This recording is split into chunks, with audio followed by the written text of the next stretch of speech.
अपने राष्ट्र के प्रति निष्ठा अथवा प्रेम या समर्पण। अभी तक जो, और ये बड़ा प्रासंगिक शब्द है, आज भी इसकी है और चिरंतन काल तक रहेगी, दुनिया तक, जब तक भारत रहेगा तब तक ये राष्ट्रवाद रहेगा, या कोई भी राष्ट्र रहेगा तो उसके प्रति प्रेम रहेगा। हमारे देश में राष्ट्रवाद बीच में जैसे सुसुप्ता अवस्था में चला गया था, पिक्चर के वक्त, इंडिया पाकिस्तान के मैच के दौरान, वर्ल्ड कप जीतते समय ये राष्ट्रवाद की भावनाएं दिखाई पड़ती थी। और ऐसा नहीं है कि किसी को राष्ट्र के प्रति प्रेम नहीं है, लेकिन हम उसको मुखरित करना भूल गए। अब एक सवाल उठता है कि राष्ट्रवाद की भावना का उद्भव हुआ और कैसे हुआ। हालांकि वेदों तक में जिक्र है कि हिमालय के उस पार का देश भारत देश कहलाता है और वो सभी लोग भारतीय हैं, राष्ट्रीय हैं।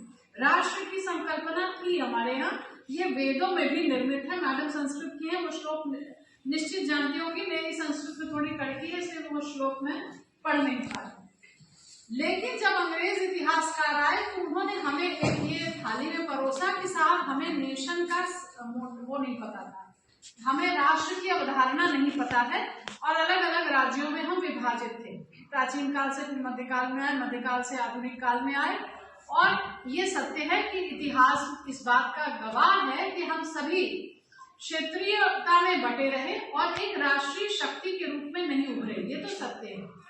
हालांकि हम विज्ञान हो, कला हो, संस्कृति हो, सबके उत्कर्ष पर थे, लेकिन हमने अपने आप को कभी एक शक्ति के रूप में बाह्य आतंकियों के सामने, बाह्य आक्रांताओं के सामने या बाह्य शक्तियों के सामने प्रोजेक्ट नहीं किया। ये हमारी एक बड़ी भूल है। तो जब अंग्रेज इस देश में आए और धीरे धीरे उन्होंने शासन में भी बेटा हस्तक्षेप कर लिया, तो उन्होंने सामाजिक ताने बाने से कोई छेड़खानी नहीं की और ये राष्ट्र जैसे चल रहा था चलता रहा। ऊपर से शासक बदलते रहे, भारतीय जनता पहले की तरह निष्क्रिय रही और कोई विपोए हमें का हानि वाले सिद्धांत पर चल रहे। लेकिन धीरे धीरे क्रमशः एक 1813 का उनका एक्ट आया जिसमें उन्होंने ईसाई मिशनरियों को भारत में प्रचार करने की छूट दे दी। साथ ही साथ भारतीयों की शिक्षा का उत्तरदायित्व अपना मान लिया, यानी ब्रिटिश सरकार ही भारतीयों की शिक्षा का देखरेख करेगी या उनकी शिक्षा के लिए उत्तरदायी होगी। और यहीं से फिर हमारे अब परोक्ष रूप से, प्रत्यक्ष रूप से नहीं, परोक्ष रूप से हमारे राष्ट्र भावना की उदय की या विकास की यात्रा चल पड़ी। क्योंकि वो 1835 में क्या लेके आए, इतिहास के विद्यार्थी बताएं। मैकाले में अंग्रेजी शिक्षा के प्रचार प्रसार के लिए एक प्रस्ताव आ गया कि अब अंग्रेजी शिक्षा भारतीय स्कूलों कॉलेजेस में पढ़ाई जाएगी और हम अंग्रेजी के माध्यम से शिक्षा ग्रहण करेंगे। तो जब हमने अंग्रेजी पढ़ना चालू किया तब हमने जाना कि दूसरे देशों में किस प्रकार से इसी उपनिवेशिक व्यवस्था के अंतर्गत असंतोष उपजता था, लोग एकजुट होते थे, क्रांति होती थी और सत्ता परिवर्तन होता था और वे अपने लिए स्वतंत्रता हासिल कर लेते थे। फ्रांसीसी क्रांति का बड़ा जो फेमस नारा है, समानता, स्वतंत्रता और क्या है, भ्रातृत्व, यानी फ्रेटर्निटी, लिबर्टी और इक्वालिटी। इस नारे से वो परिचित हो गए और उन्होंने समूचा ये देख लिया कि ब्रिटिश उपनिवेशवाद में कैसे कैसे शोषण हो रहा है। लेकिन तभी भी वे अभी सिर्फ जागरूक रहे, उन्होंने अपना वो बना लिया कि अभी हम अपने को डेवलप कर लें। फिर अंग्रेजों ने उनको बताया था कि साहब ये भारतीय सभ्यता संस्कृति बड़ी पिछड़ी हुई संस्कृति थी और जो कुछ दिया है ब्रिटिशर्स नहीं दिया, उनकी सभ्यता आपसे बहुत आगे है। फिर जब वो अंग्रेजी शिक्षा में आ गए तो उन्होंने अपना सभ्यता, साहित्य, संस्कृत जो अंग्रेजी में अनुवादित था उसको पढ़ना चालू किया। तो उन्होंने देखा कि जिन जिन प्राचीन आविष्कारों और खोजों पर अंग्रेज अपना दावा करते हैं, चाहे वो दशमलव का हो, चाहे वो शून्य का हो, चाहे वो खगोल शास्त्र का हो, हर अन्वेषण हमसे ही निकला है, भारतीय हिंदुस्तानी सभ्यता संस्कृति से ही निकला है और उन्हें इस संस्कृति पर गर्व करना है, कहीं की अफसोस या पिछड़ेपन की भाव अपने दिमाग में नहीं लाना है। तो जब एक गौरव की अनुभूति होती है तब हम किसी चीज को अपना कहने लगते हैं। अब जैसे एक टूटा ही बेच रहे, हम इसको अपना नहीं कहेंगे।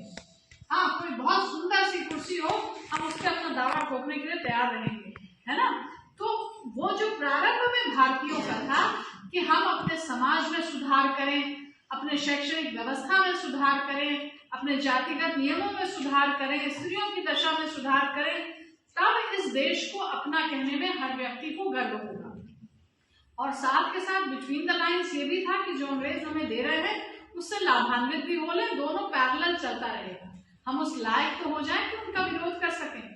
तो इसी तरह अंग्रेजी शिक्षा के प्रचार प्रसार से भारतीयों ने धीरे धीरे दूसरी जगत की खबरें जानने लगे, वो दूसरों का ज्ञान विज्ञान जानने लगे, अपना सभ्यता संस्कृति जानने लगे, और उसका समानुपातिक अध्ययन करने के बाद उन्होंने पाया कि उनकी प्राचीन भारतीय सभ्यता और संस्कृति अत्यंत श्रेष्ठ है। और उन्होंने जितनी ऊंचाइयां हासिल कर ली हैं हड़प्पा से लेकर गुप्तकाल सब में, वो चाहे वास्तुकला का क्षेत्र हो, चाहे स्थापत्य कला का क्षेत्र हो, चाहे खगोल शास्त्र हो, चाहे विज्ञान हो, चाहे चिकित्सा विज्ञान हो, उसको अभी पश्चिम छू भी नहीं सका है। तो उनमें एक मनोबल बढ़ा, एक उनका आत्मविश्वास डेवलप हुआ। तो अगर हम राष्ट्रवाद पर जाएं तो पहला फैक्टर जो हमें कुछ गौरव या राष्ट्र के प्रति गर्व का विषय लाता, पहला कारक किसको कहेंगे? पश्चिमी शिक्षा। दी तो उन्होंने थी अपने फायदे के लिए, लेकिन उसका लाभ परोक्ष रूप से हमें मिला। उसके बाद आप यदि देखें तो जितनी चीजें वो अपनी सुविधा के लिए लाते गए, चाहे प्रेस हो, यानी प्रेस वो वाला नहीं, जैसे समाचार पत्र हो, रेलवेज हो, वो लाए अपने फायदे के लिए। प्रकाशन, जितने समाचार पत्र हैं वो प्रकाशित हुए ताकि वो अपनी बातें जनता तक पहुंचा सके।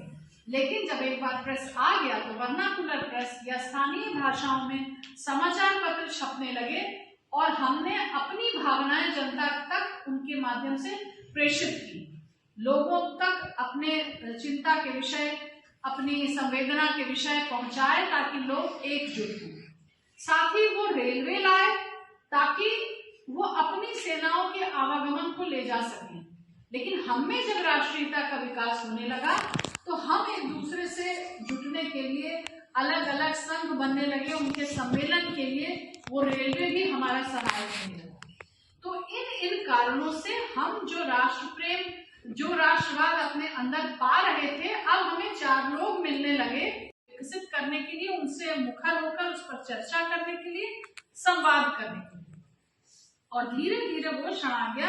यदि हम राष्ट्रवाद के विकास की बात करें तो ये लगभग 5 चरणों में होता है।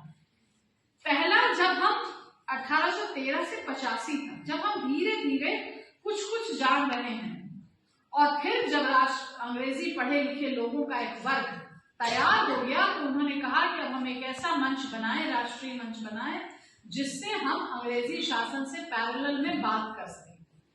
और ये ठीक है कि कांग्रेस की स्थापना एओ ह्यूम एक अंग्रेज अधिकारी ने की, लेकिन उसका लाभ भारतीयों को हुआ।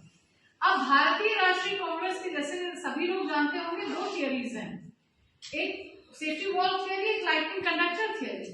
तो सेफ्टी वॉल्व थियरी अगर अंग्रेजों ने अपने फायदे के लिए चलाई, आपने देखा होगा प्रेशर कुकर में एक छोटा सा छेद होता है, उससे भाप निकलती रहती है, और वो वॉल्व अगर खराब हो जाए तो प्रेशर कुकर बर्स्ट कर जाएगा।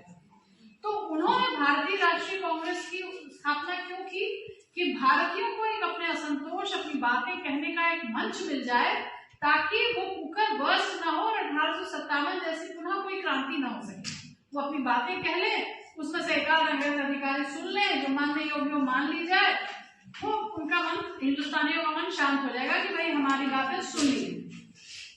और हिंदुस्तानियों ने इसको लाइटनिंग कंडक्टर थ्योरी क्या कहती है कि पुराने जमाने में बिजली गिरा करती थी जो पूरा बिल्डिंग हिला देती थी, तो एक लोहे का रॉड ये ऊपर से ले जाकर सीधे जमीन में गड़ता था, यानी उस बिजली के प्रवाह और ऊर्जा को वो आकाश से सीधे धरती में मिला देता था, तो बिल्डिंग अक्षुण्ण रहती थी, उसको कोई हानि नहीं पहुंचती थी। तो भारतीयों ने इसको लाइटनिंग कंडक्टर की तरह इस्तेमाल किया कांग्रेस को, कि हम अपनी बातें अगर एक अंग्रेज अधिकारी द्वारा स्थापित दल के माध्यम से कहेंगे तो हम पे अंग्रेजी दमन चक्र नहीं चलेगा। वो लाइटनिंग कंडक्टर थियरी की तरह से वो धरती में समा जाएगा, उनका दमन बहुत से बहुत चलेगा तो उन अंग्रेज अधिकारियों तक वो अपनी बात कहेंगे और भारतीयों पर दमन चक्र उनका नहीं चलेगा। तो यदि पहला फेज देखें तो कांग्रेस के उदय होते हैं। अब कांग्रेस जैसे जैसे प्रतिनिधित्व मांगने लगी, अभी उसकी ज्यादा डिमांड्स ही नहीं थी। जैसा कि दादा भाई नौरोजी ने कहा है कि जो पहले हमें लोगों को देश के लिए तैयार करना है, वो देश के बारे में जाने तो तब तो उसके लिए हम उनको आंदोलन में ले जाएं। अभी तो वो जानते ही नहीं है कि भारत एक देश है जिसको एकजुट रहना है और ये अंग्रेज हमारा शोषण कर रहे हैं। तो कांग्रेस की स्थापना के बाद और कांग्रेस की स्थापना के पूर्व भी छोटे मोटे और भी अनेक राजनीतिक और गैर राजनीतिक दल बन गए जिन्होंने ये बताना चालू किया कि किस तरह से धार्मिक, आर्थिक, जो सबसे एक तगड़ा डेंट लगा कि वो हमारे सामाजिक ताने बाने में छिड़खानी होने लगी। जैसे सती प्रथा का उन्मूलन, भले वो खराब परंपरा थी लेकिन हमने उसको अपने सामाजिक ताने बाने पर आघात समझ लिया। रेलवे, चूंकि हमारा देश जाति वर्ण व्यवस्था में बटा हुआ था, वो बैठता उठता भी अपने जैसे लोगों के बीच में था, खाना पीना भी अपने जैसे लोगों के बीच करता था। तो जहाँ जाति व्यवस्था इतनी प्रबल थी उसमें रेलवे में हम बगल बगल बैठे हैं, मुझे नहीं मालूम कि बगल में बैठने वाला किस जाति में है या किस धर्म का है, हमने इसको भी अपने सामाजिक ताने बाने पर एक आघात समझ लिया। ठीक है, तो इस तरह से जितनी उन्होंने अपने फायदे के लिए चीजें चलाई वो जहां हमें एकजुट करती गई, जैसे पोलराइज करती गई कि भाई ये तुम्हारा खिलाफ है, तो हम एकजुट होते गए। अंग्रेजी पढ़कर हम अपने अधिकारों के प्रति सजग होते गए, अपनी संस्कृति के प्रति सजग हो गए।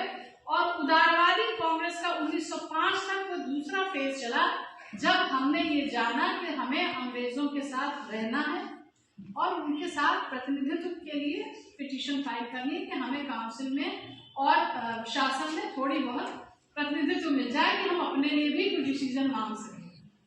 ठीक है, अब तीसरा फेज शुरू होता है जब क्रांतिकारी आंदोलन का फेज आता है, जब हमने ये जान लिया कि नहीं ये हमें ऐसे कुछ नहीं देने वाले, प्रेयर और पिटीशन से ये हमें कुछ नहीं देने वाले, हमें अब छीन कर ही लेना होगा और इनकी शक्ति का हमें जो प्रति उत्तर है वो शक्ति से ही देना होगा।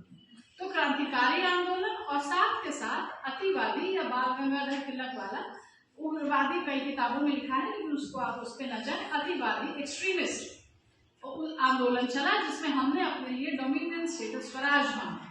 तिलक जी ने कहा कि स्वराज हमारा जन्मसिद्ध अधिकार है। तो वो राष्ट्रवाद का हमारा तीसरा चरण था जब हम अपने लिए कुछ मांग रहे थे। अभी तक हम कुछ मांग नहीं रहे थे, अभी तक क्या था, हम तुम्हारे साथ लगे हुए हैं ब्रिटिश शासन के साथ कि इसी के लगे हमारा भी कुछ भला हो जाए, हम पढ़ लिख लें, हमारा विकास हो जाए।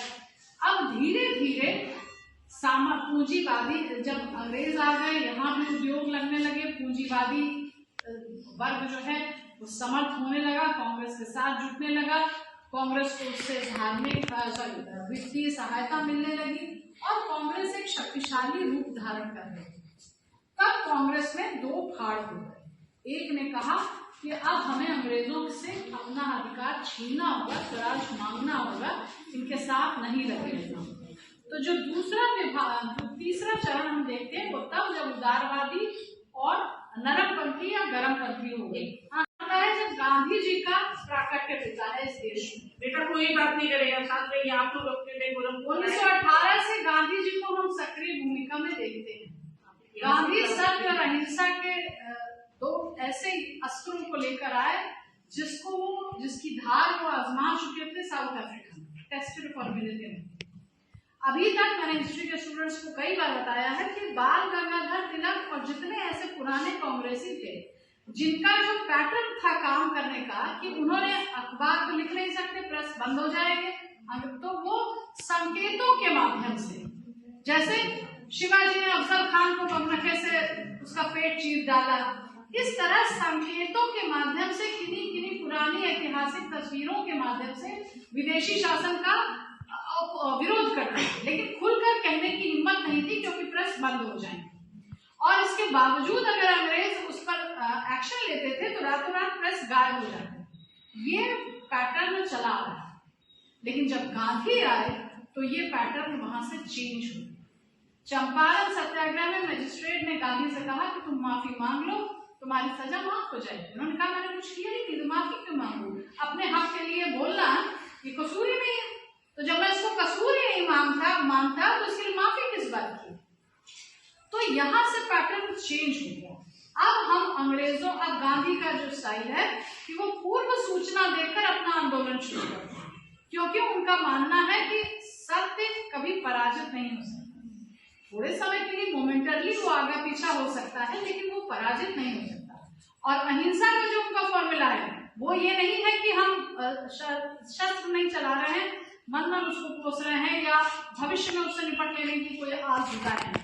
उनका मनसा वाचा कर्मणा अहिंसा है, यानी हम मन से भी उसके बारे में कोई बुरा ख्याल नहीं ला रहे हैं, जबान से भी उसके बारे में कुछ गंदा नहीं बोल रहे हैं, और शरीर से उस पर आघात या आक्रमण करने का कुछ सोच ही नहीं है। तो ऐसी भयानक फिलॉसफी से अंग्रेज चकरा गया। उन्होंने कहा अगर इसकी बात मानो तो ये कहेगा और मीडिया कहेगा कि साहब गांधी के आगे झुक गए।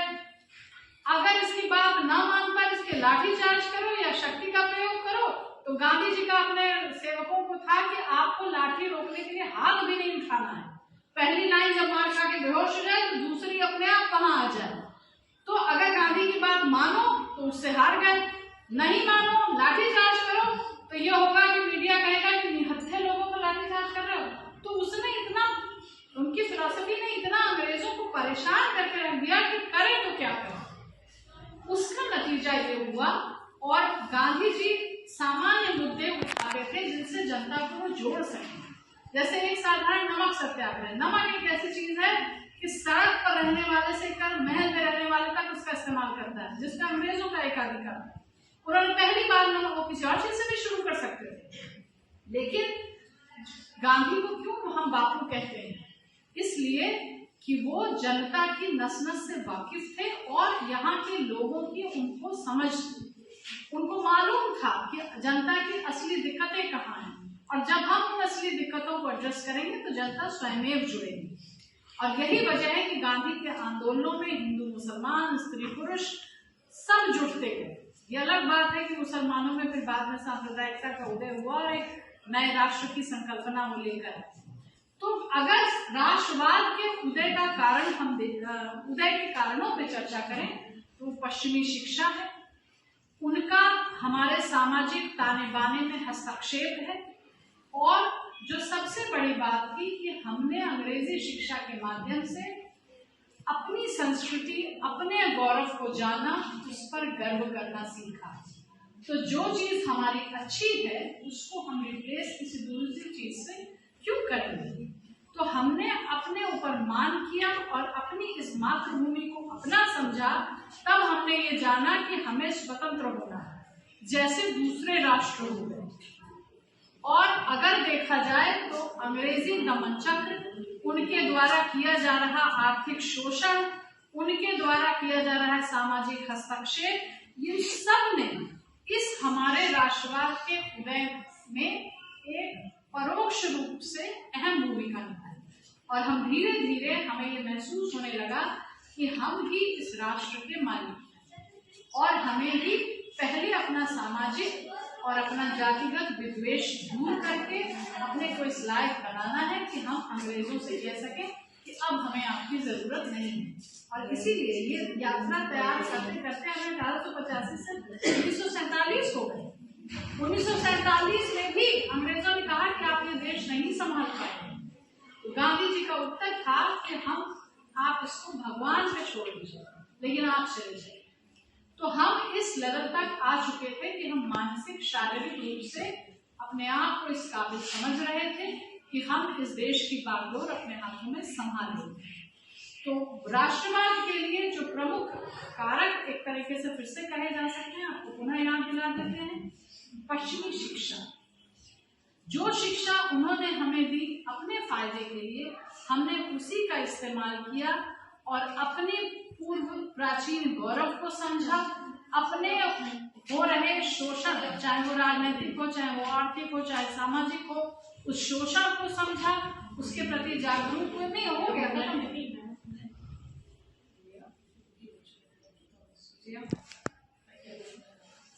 तो इस शोषण को समझा और इसके विरुद्ध एकजुट हुए, और इसमें ये हमारे देश का सौभाग्य था कि हमें एक से एक स्वतंत्रता संग्राम सेनानी मिले। बहुतों के नाम आप जानते हैं, बहुतों के नाम आप जानते भी नहीं, और उन्होंने अपना पूरा जीवन इस राष्ट्र के लिए समर्पित कर दिया। उनको मालूम था कि वो जीवित नहीं रहेंगे आजादी का फल भोगने के लिए, लेकिन वैसा ही है जैसे आपके माँ बाप कुछ आम का पेड़ या कोई वृक्ष लगाते हैं, जरूरी नहीं कि उसका फल खाने के लिए जीवित रहें, लेकिन उन्हें लगता है कि आने वाली पीढ़ी इसका लाभ उठाए। तो उसी तरह से हमारे स्वतंत्रता संग्राम सेनानियों ने अपना पूरा जीवन हमारे राष्ट्र की स्वतंत्रता के लिए, आने वाली पीढ़ियों की भलाई के लिए कुर्बान कर दिया, और सब कुछ जो आज बदौलत, उन्हीं की बदौलत हम सब आप यहाँ बैठे हैं और इसकी चर्चा कर रहे हैं। आप लोगों में से कोई कुछ कहना चाहता हो तो